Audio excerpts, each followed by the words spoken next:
Welcome to Stay Winning Podcast. We are your hosts. Oh, we are. Yes, we are. But, hey, bro.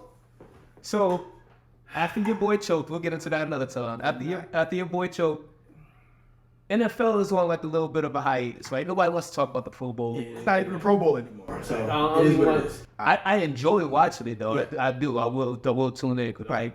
They call it some creative stuff. But there's a lot going on in the NBA. Yes, it is. And I think that, we're going to have to get into it, man. Yeah, man. I want to find out from you, like, what's going on with this, what do you think about this, like, you got to play at least 65 games to qualify for stuff. Yeah. With Joel's injury and all of that, man. Get into that. Yeah. Also want to get into what's the second half of the season about to look like. Yes, that's all going to be interesting. So, yeah, let's do it. Yeah, you know what? Let's get it. I stay winning. I'm winning, I'm winning. I stay winning. I did it, I did it. I stay winning. I'm winning, I'm winning. Never losing. I'm winning, I'm winning. Or caught slipping. I did it, I did it. I stay winning. I'm winning, I'm winning. I stay winning. Yeah. Yeah. So, man, look. Ho. Yeah. Before you get into NBA stuff, do you want to say anything about All right, so look, right. what happened? Let's just get this over with so you can leave me alone. All right. Yes, I picked the Ravens to make it to the Super Bowl. And Lamar Jackson came up short. He played, real talk, he played extremely tight all game. All game. He made some real bad decisions. There's a term for that. You call it choking. No, I don't call it that. That's the That's world what they call call it. it. That's Okay. the world call it. I don't think he choked. I don't think he choked. I think he played extremely tight. And they had opportunities. And every time they had an opportunity, a turnover happened in a critical spot in the game. Yeah. Bad interception, Yeah. bad fumble. Yeah. These are momentum-changing Penalty on Zach. momentum-changing penalties that continue to keep Kansas City ahead in that game, whether score-wise or whether just confidence and momentum. Yeah. So yeah, Not even going to dwell on it. yeah, I want to make a couple of quick points and then we move on. yeah. First is, I said, and I just pulled this out of thin air. I said the Ravens are only going to score 10.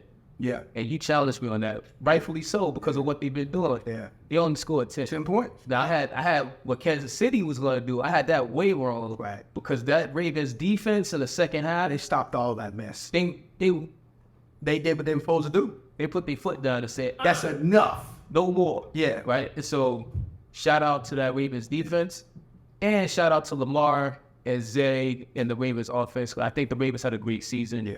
I'm not going to downplay that.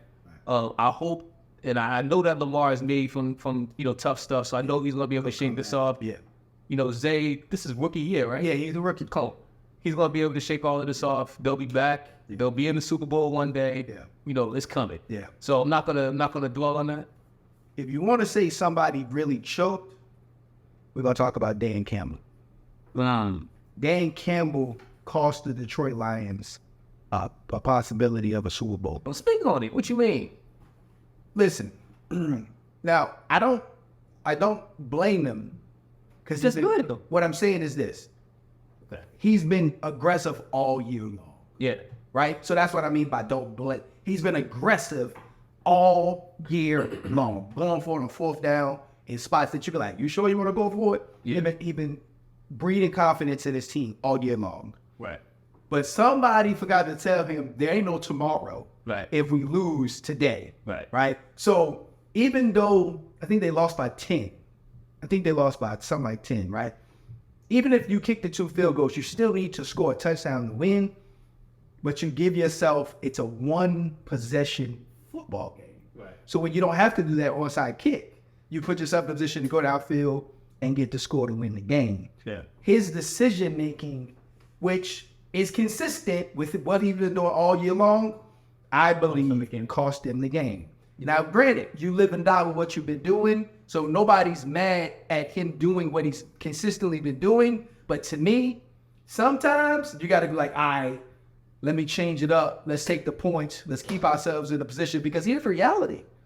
He kicked that first field goal. He put him up 3 possessions.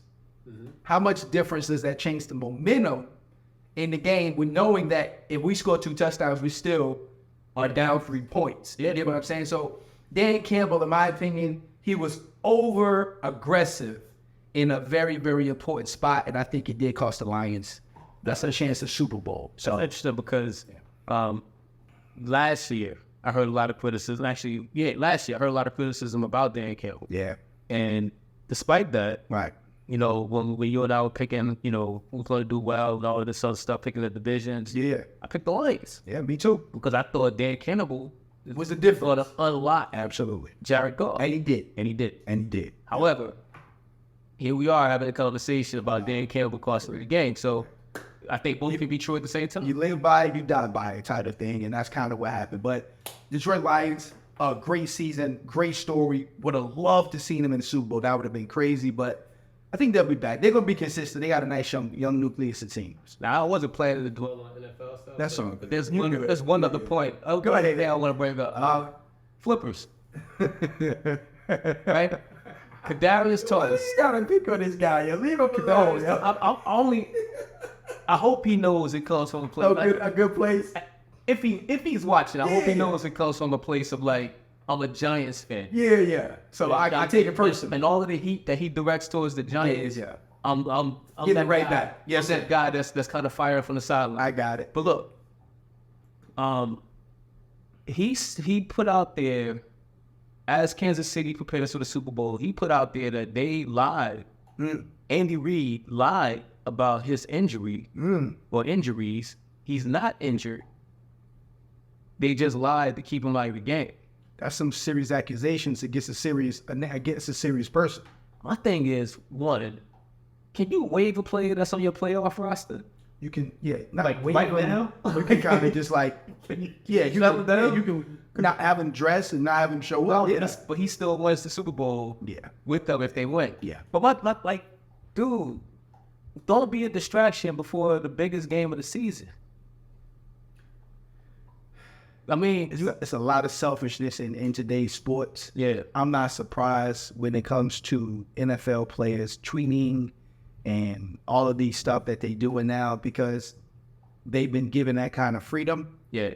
I think that's one of the things that that's why old coaches get pushed out Yeah. because they have a much more stricter approach where we're not doing this, we're not doing this, we're not doing this. Yeah. And the younger guys say, well, you know what? We're going to go up above your head and get you fired or keep you from getting certain jobs. And I think, He ain't got it like that. no, he don't. He's not the guy that can get an Andy Reid. No, he ain't. I mean, Mahomes is a superstar. Yeah. He might be able to get people to question Andy Reid. Maybe.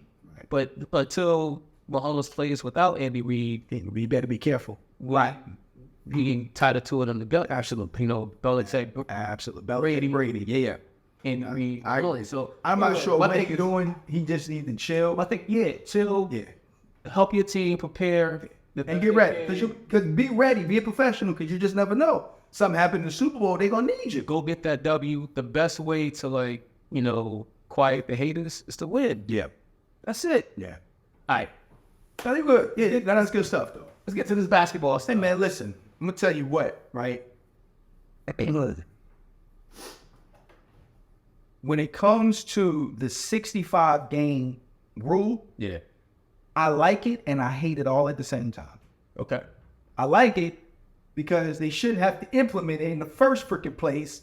You should be playing the games anyway, Facts. okay? I don't want to hear nothing about how can you be like, the guys are bigger, stronger, faster, they're better athletes, they're better this, they're better that, They can't and play they can't 60 play games. 60 games, okay? Yeah. You can't be so much bigger, stronger, better, and all this other stuff if you got to sit out and get some rest. Yeah. You fly private. Yeah. You have the best medical staff, massage therapists. I'm not taking shots at Deshaun Watson. Darn. You got the best of everything, Right. right? Even when it comes to when it comes to the way you travel, like those private jets are decked out. So it's not like you're sleeping upright. They recline. This is big money, right? But you got to have a rule to give the fans the opportunity to see some of these great superstar players that's coming from the West over to the East, or from the East over to the West, these are hard-on moms and dads and grandmas and grandpas buying these tickets to see the KDs, the LeBrons, and these guys. The Joel Embiid. Correct. And they're sitting out back to back. Who, by the way, like I'm gonna give Joel the credit that he's due, and I'm not gonna spend this time like to tear him down. Yeah. He's due credit because he got injured recently. Right. In the game. He got injured in the Golden State game. Right. And he's due his credit because he's been playing injured so that he can be on the court for the parents and the grandparents and other folks that are bringing young people to the game so they can see a superstar player work. Yeah. Right? He's been playing, he modified his game because there's things he just physically can't do no more. Yeah. And he was just trying to eat that way. I want to give him his credit. You know, I want to pay him his props for that. But you're right. So legit injuries do happen. Yeah. We don't have a problem with that. Right. What you're speaking on is, I need a rest day. You talk about like resting players or players that are like, I got a hangnail. Yeah. So I'm just gonna sit this one out. Yeah. So my thing is like, I saw a quick video. It was Ron Harper, Pitt, and another NBA player. Mm-hmm. And they were talking to Pitt, and it was like, what you think about this rest? He was like, dude, we rested. We blew the team out the first 3 quarters, and we didn't sit the entire 4th quarter. And we did that like 20 games in the season. That was our rest. Mm-hmm. So there's ways. So we didn't sit. They didn't play the entire 4th quarter. Play. Yeah, because they was winning games so far in front that they could rest the whole 4th quarter and they didn't have to play. But and that's what Embiid was doing. Correct. It's just like, there's a way to do it. Right. So I like the rule because it's like, we're going to keep you from being your MVP. We're going to keep you from being first team all NBA. We're going to keep, which now is going to hit your pockets. Right. Because those things bring money. Right. But they shouldn't have to do that. Like, it's a sport. You should love it. Now, if you don't love it and you just love what it do for you, okay, cool. There's going to be a lot of people like that too. But every one of those fans that's buying the merch, that's buying the tickets, that's coming out there to see you, overall, they are the ones who are paying those salaries for you to have the lifestyle that you have. The least you can do is play a sport that you've been playing since you were 10, 11, 12, 14, 13, 14 for 25 minutes. You think some of these athletes are burned out? No. No? No, they don't practice either. What do you mean? They have changed the practice schedule in all major sports. Football, they don't even practice with pads. It's like one day a week of pad practice. In the NBA, they don't practice. You got to get your own individual work in to get your game, to get your game better. They not practicing no more. The jokers ain't running no suicides the way we was running. Man, we was dying out there. I mean, yeah, but that's like high school and stuff like that. For But at the pros, you still got to go in, go over film. Still got to do that. Going over film ain't practice. Well, it's still preparation. Preparation and practice are 2 different things. It's still preparation. It is preparation, but it still takes you away from anything else you want to do in your life. And if you're recovering from an injury, you're at work. It is. Right? If you're recovering from an injury, you are spending a lot of time with the training staff doing a very rigorous training regimen in order to get your behind back on the court earlier than it would take somebody like me. When I ruptured my Achilles tendon, it was right before Kobe ruptured it. Okay. And me and my therapist was talking. When I was in PT, my physical therapist, he's like, man, like the difference is you come in here a couple of times a week and spend an hour with me. Right. You say Kobe Bryant 8 hours a day. Yeah. Right, getting treated by the Lakers staff. Right. It's a job. No, I agree. Then at some point, don't you kind of get burned out? Get burned out from? Yeah, I can see you get burned out. I can see you get tired. Maybe I can see that happening. Right. Don't want to shoot the ball. So let me explain this. Right. Let's just play devil's advocate for the moment. I play devil's advocate all the time. So boom. It's my favorite game. The era before them and the era before them. So we talking 80s, 90s, early 2000s. Right. We ain't had this problem. We had this not playing, resting players problem. Yeah. They didn't have the resources. Right. And they still had the same amount of work to their craft that these younger guys have. Same amount of film study. They're also built different. They are built differently, right? Because they're bigger, stronger, faster, better. No. They're faster and more skilled now. Okay. But their bodies are physically different. They're built for an endurance game now. Right. Back then, they had were to built play for physical. Right. Correct. So let's detail the two Stephs. Okay. Steph Curry, Stephon Marbury. Right. Steph Curry, 6'2", 6'3", about $185. Yeah. Marbury, 6'2", 6'3", About 220. 225. Easy. Right. Yeah. Different. But I'm going to use an old classic raggedy joker. Okay. Okay. You play 6 days a week. You be aching.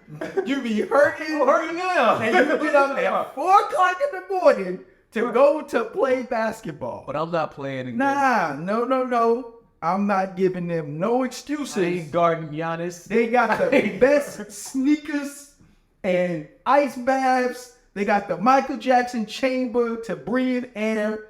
If you can get up 6 days a week and play because you love the game and you're not getting paid, they can do the same. But we're talking 2 to 3 hours. I get it, man. For the recreation. I get that part, but it's still These about are rules. This is 8 hours a day for them. man. You love it or you don't. You love it or you don't. You love your job? No. You're supposed to say yes. No, I love my job. You love it. I like my job. Good to say you love it. All right. They may not love their job. Yeah. Not all of them. You know what I'm saying? Like everybody. Hey, listen, yo. To me, it's just like for real, man. It really shouldn't be that serious. Yeah. It's a game. It's real. That's what it is. But it's a game. It's a game, no. So there's not to believer play here, but it's a game, but it's exhausting. It is. Not only physically, mentally. Yeah. I mean, look. Your job right now is not necessarily a lifestyle changing job. Right. Some of these guys are in a lifestyle changing job. Yeah. And they have access to things for themselves, their family, and their friends that they didn't have access to growing up. Correct.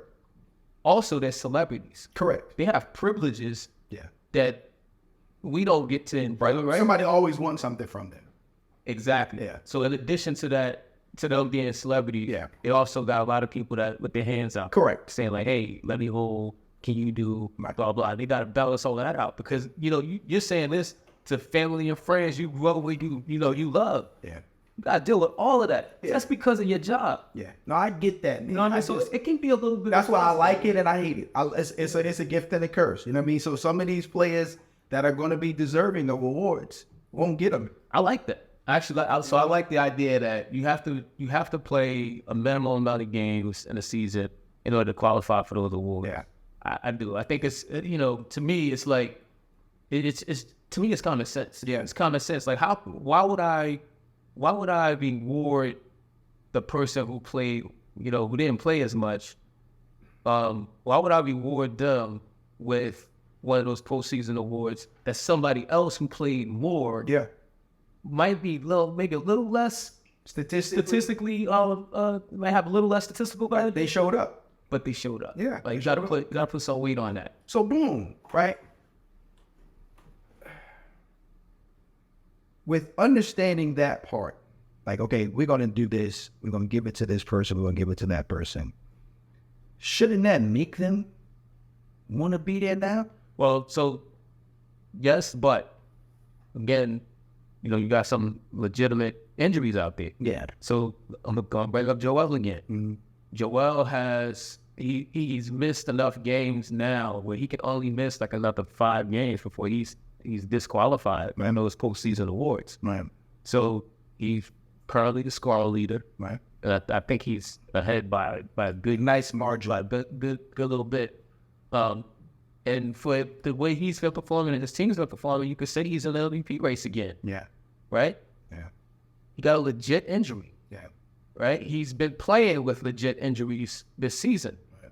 Now, I don't know if he sat any games just because he didn't feel like anything. I don't know that situation on him. I don't want to say anything that kind of penalizes him for that. Right. But there's a good chance that this current injury is going to disqualify Noah from being the I don't know if it'll disqualify. I don't know if they can take away scoring check, because I mean, No. your stats are your stats, right? But it might disqualify him from being an MVP, All NBA player, and et cetera, et cetera. Is that fair? If that's the rule. I mean, it's the rule. That's the rule. Yeah, it's fair because it's the rule. Yeah. See, because they have a collecting bargaining agreement where they had to discuss it. So before it could be passed, they had to at least agree on it. So that's the rule. Yeah. You know what I mean? So you either you like it, you don't like it, but that's what's been voted on. You gotta eat that just like everybody else do. So yeah, that's the rule, man. So Tyrese Halliburton, he missed 10 out of the last 11 games. yeah. Right, so that would bring them down to 72 games. Yep. If he hadn't missed anything else, so he has 7 games left that he can list before he's disqualified from Any award. All NBA, etc. Now for Hill, it might be a little different because of where he is contractual. Like, yes, he's very likely going to be the assist leader by the end of the season, because he is now. Right, but does an All NBA team help him get his next big contract, help him qualify for it? Yeah. See, the reality is that's always the marketing and the contract negotiations play a major factor. Because it get business real quick when it comes to dollars and cents. When you? Yeah. Yeah. Now look, man, we got some tight standings in the East and in the West right now. And your Knicks, they knocking on some doors. Yeah. I don't know if they can catch Boston, but they are really getting ready to put themselves in the position to be a 2 seed. And with the Embiid potential injury and have to sit out, that means Philly is going to drop potentially some games or maybe lose a slot in the position. And the Knicks looking good. But I'm going to tell you a team that we kind of picked on, well, I picked on based off of a trade. Oh yeah. And they have turned it around. Yeah. But they turned it around because, to me, the true leader said, I'll sacrifice. Okay. Right? So you're talking about? The Los Angeles Clippers Right. and Russell Westbrook. Yeah. Where he said, you know what? I'll come off the bench. That gave James Harden some freedom. But you know what I also think he did for James Harden? It let him know he believed in him. And sometimes that's all you really need. Is somebody like, I believe in you. I believe that you make us better. I believe we can win, and we will win with you, but you got to play your game. You got to play some defense. I think that's what they said. I don't think Russ is letting anybody off the hook. Like, we know PG will lock in. Right. If he healthy, he going to lock in. Right. We already know what happens with Kawhi. If he's healthy. If he healthy right. and it's playoff time, you know what you're getting from Kawhi. And I think Russ is the vocal leader of that team. And he's like, look, this is what the expectation is. Let's go get it. Because it's night and day compared to what he was like when he was in L.A. All the negative stuff that they were trying to say about Russell Westbrook was crazy. He was a scapegoat. Man, dude, it was crazy. And now he's right down the hall. He's still in L.A. Come on, he's right down the hall. But he was a scapegoat for the Lakers. He was a scapegoat. They're about to scapegoat D'Angelo Russell too. I like the Clippers. If they are healthy, everybody in the Western Conference and in the NBA are on notice. So here's what I think. Yes, right? Yes, the Clippers are doing well right now. The Knicks are doing well right now. The last 50 years, some of the teams that have constantly been at the bottom of the league or been disappointing or whatever are the LA Clippers and the Knicks. The Clippers had a losing season, you know. Yeah. Just trash.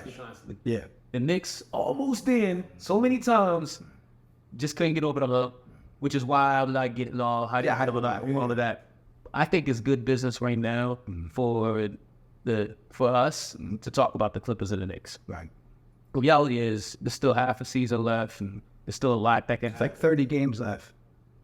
All right, there's still some season left. Yeah, a significant amount of season. Yeah, about 30 games left. But, you know, we've already seen it. Like, Julius Randle's out hurt. You know, talk about Philly. Tyrese Maxey was out for a little bit. Joel Embiid is out.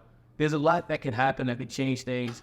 Tibbs is a you're gonna come to work, you're gonna bust your behind, work hard, you're gonna get on the court, you're gonna work hard. If you're doing great, I'm gonna play you until you drop. Right. That's how Tibbs is. Julius Randle is one of those guys that's high usage rate every year. Brunson is a high usage rate guy right now. I expect some of the emerging Knicks to also get that. OG is going to get that. Josh Hart might get that. Yeah. Right? Like, you're just going to get worked. And what I'm afraid of To wear them down. is they're not going to be playoffs. They're not going to be playoff ready. Yeah. They're not going to be playoff ready, right? Like, I think one thing that LeBron James learned to do well is, well, not that, but I'm good. he's not Kyle Lowry or Jimmy Butler, but he is pretty good at it. But he learned how to Base himself. rest during the regular season. Yeah. Right? And yeah, sometimes he do take those like, oh, I'm taking a rest day. I'm not condoning that. Right. But he knows how to pace himself throughout a game, a regular season game, so that when the postseason gets here, he can turn it up. Yeah. And so I think that that's going to help the Lakers and other teams who know how to do that. Right. Who know that the playoffs are going to be hard. But for the teams that don't know how to do that, you're going to see those exit early. Yeah. You might see Boston fail yet again because as great as they are, as great as their personnel happens to be, Right. how durable is Porzingis? Right.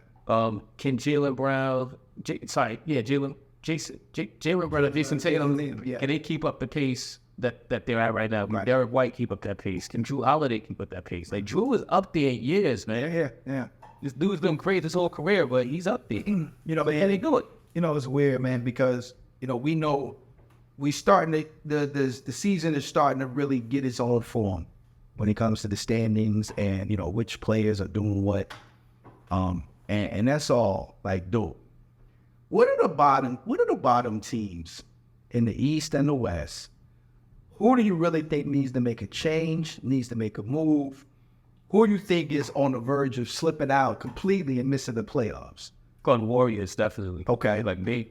I mean, So what do you think they need to do? this is probably not their year. Well, for the Warriors, they need better talent with with Curry, right? Curry's still playing at a pretty great clip. Right.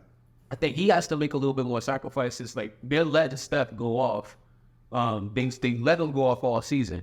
It's not working. Right. They gotta reel them in a little bit. Luckily, I feel like everybody on their roster is tradable except Curry. You let Curry go out a Warrior. You let him spend his whole career as a Warrior. It'd be great if Draymond can do it also. It'd be great if Clay can do it also. Right. But right now, Time to blow it up. when you need pieces, Yeah. Time to blow it up. those are your biggest trade assets. Yeah. Time to blow it up. There are teams out there who would kill with Clay. Yeah.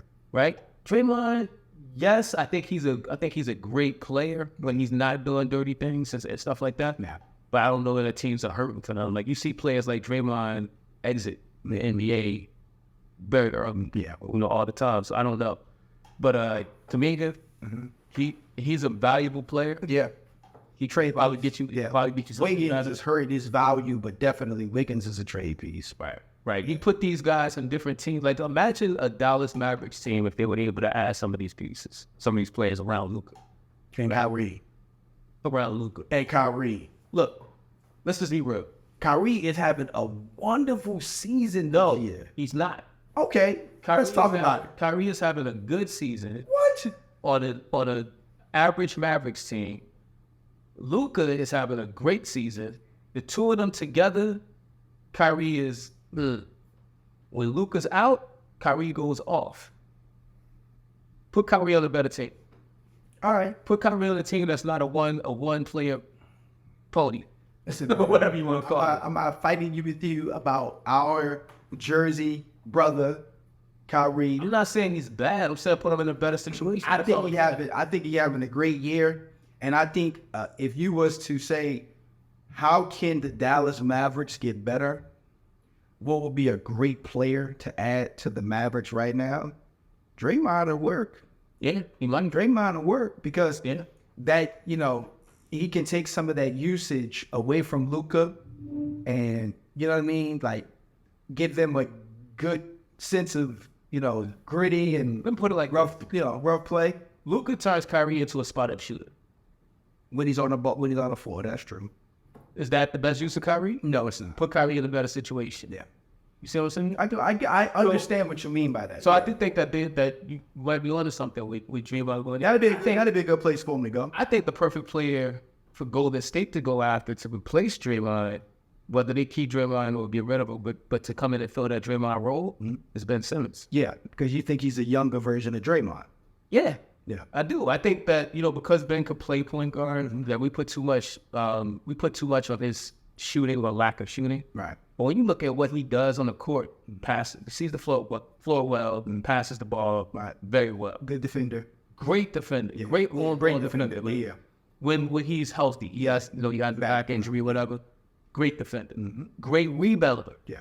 Right? That's what you need. Yeah. You need that guy that can do all of those things.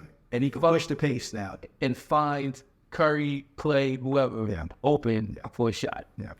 I mean, I'm interested to see what happens out west. The West, we talked about it a lot. The West is loaded. They got 4 teams at the top right now, about a game and a half away from the number 1 seed. Yeah. We don't know who's going to be the number 1 seed at the end of the day. I still think Denver is going to be right there at the end. Clippers, health-wise, they're going to be right there knocking on the door. And these younger teams, Minnesota, man, it's going to be tough out west. I don't think it's about being the number 1. I think it's about being the right seed. Right. Matchups. Matchups always matter. Find the right matchup. Matchups always matter. Minnesota's in the conversation. Oklahoma City's in the conversation. Denver's in the conversation. Like, you want the right matchup. As far as like other teams that I think probably are a trade away, the Atlanta Hawks. Right, you hear they come up with a lot in conversation because they got DeJounte Murray and everybody's like, oh Yeah, get him out of there. let's go get DeJounte. Yeah. Well, because he's a great player, but he also has he's at the right point in his contract, right, to go get him at a bargain rate. But when you look at what's going on there, it's not working. And what I don't like is listening to all the experts say, well, replace DeJounte with yet another point guard. Right. No, Trae Young is a point guard, right? We need, or not say we, but the Hawks need more talent around them. They don't need another point guard. They're not going to do the Earl the Pearl on the road Walt Frazier thing, right? We tried it, didn't work. Yeah. Now, Quinn Snyder has been arguing, let's keep DeJounte Murray, which is great. Quinn Snyder has been a great coach. Yeah. I've been here arguing, let's keep Trae Young. Right. Right? Trae, you think, underneath all this, you think Trae Young is a cancer? Yeah, I do. Me too. I do. I think Trae Young is a cancer. Me too. But I think trading him will likely fix his attitude if you put him in the right situation. Okay. So Right. but in Toronto? Yo, get your way to the Raptors. Send your butt. Instead of Portland, send his butt to El Segundo. Get his butt up out of here, yo. I ain't got time for that. That's Toronto is not a bad place. If you had said Detroit, that might be interesting. I think I think the Knicks are a play away from being able to push Boston to the break. What type of player? Mikal Bridges. I dream of Mikal Bridges. I dream of having 4 Villanova players Long, in the. athletic, shooter, defender. You only think of him because he's a Villanova player. I mean, listen. He's on the Villanova. I like that team, but I still think that he is a piece. He's a that's great gonna player. make a lot of teams better. But the first thing you see when you think about him in the Knicks is the Knicks got all of the Villanova. Why players. not? Bring him right over. Why not? And I love the idea of Mikal Bridges being a Knick. Yeah. What scares me is what the Knicks may have to give up to get him. Yeah. Right? So there's been a lot of talk about, all these draft picks and stuff like that. Like, what are these draft picks really worth and things of that nature. So I see these proposed trades or trades that some of the analysts want to see, where it's like the Knicks giving up Quentin Grimes, who I think is a great player, I told you at the beginning of the season, I think this was his year. It's not. But I think that he's a great player that you should want to hold on to and develop. Right. Giving up Quentin Grimes, Evan Fournier, who's also a good player. He's on a big contract, and Tiz won't play him. So it looks like the Knicks is just dumping their trash when you think about it. But Evan Fournier is not a trash player, and he's still fairly young. But getting rid of those two players and giving up something like 5 draft first-round picks to get Mikal Bridges. Yeah. And to me, the problem with that is Mikal Bridges is going to have to get paid. Yeah. So you got Mikal Bridges, you got Jalen Brunson, you got Julius Randle, Yeah. you got Mitchell Robinson. Yeah. You got players that need to get paid. Yeah. Dante DiVincenzo, if he keeps playing the way he's been playing, They gonna ask for some money too. gotta pay him, right? Like all these players gotta get paid. So yeah, it would be nice to have like Mikal Bridges, and I was even say it'd be great to bring Jay Wright onto the coaching staff for the Knicks because I just think that highly of Jay Wright, not because of the Villanova connection. When he retired from Villanova, I was like, man, I wish the Knicks would. Yeah, bring him on as a decision or a consultant or something. Yeah. So yeah, that would be awesome. That could just the price is too high. So look, man, I'm with it. I'm not sure what the NBA gonna do. Yeah. I don't know what the Knicks gonna do. Yeah. I know they making noise since that trade, which is a great fit. Yeah, I didn't know OG would be this good. It's a great fit for them. The Clippers, they looking like they're a problem. OG's another player that got to get paid. All right, so boom, let's finish it like this. Right now, we had this private conversation. It was private, and we're going to all about to clear it on everybody. Who the best player in the NBA right now? Who is the best? You asked me this player last week. Yeah, well, who is it? SGA. It is? I still believe that. I like SGA, yo. I like SGA. You know why I'm going with, right? I'm going with that man, yo. You know you got a little thing going on. They do. That's why I pick them, so they can fight. Just fight. And man don't want that small. Wait, what? Man, SGA ain't about that big. Long arms. He just tatted that eye up. Still in it. Just tatted that eye up. So look, guys, let us know. Big NBA is getting hot. All-star game getting ready to come up in the NBA. Yeah. So they get ready to start picking their teams. We get down towards the bottom half of the NBA season. Right. Once you get into February, it start ratcheting it up right after the All-Star break. So we're right down to this last 35 games left in the NBA season. And it's going to be fun down the stretch. Let us know.